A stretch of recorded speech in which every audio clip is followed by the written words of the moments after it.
जेव्हा काळरात्र होऊन सर्वत्र काळोख दाटतो आणि या काळोखात सकल प्राणी मात्र चाचपडायला लागतात, तेव्हा त्या काळोखाचा अंत करण्यासाठी क्षितिजावर सहस्रावधी प्रकाशकिरणांची उधळण करीत सूर्यबिंब उदयाला येतं.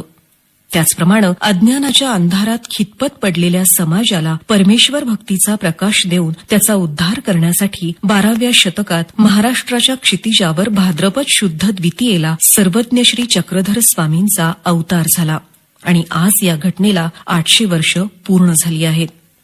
श्रोतेहो, महानुभाव संप्रदायाचे प्रवर्तक सर्वज्ञ श्री चक्रधर स्वामी यांना महानुभाव पंथीय अनुयायी पंचकृष्णांपैकी एक अवतार मानतात.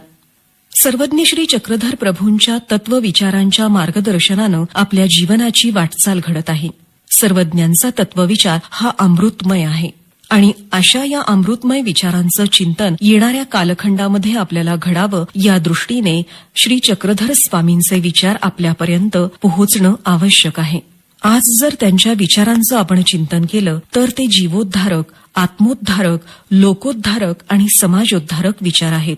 ऐहिक जीवनाला सुद्धा तितकेच मार्गदर्शक आहे जितके पारमार्थिक जीवनाला ते कल्याणकारक ठरणारे.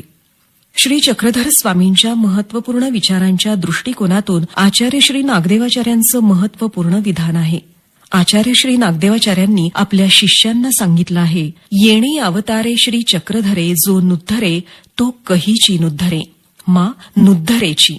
म्हणजे खऱ्या अर्थानं जीव उद्धार करणारा हा अवतार आहे.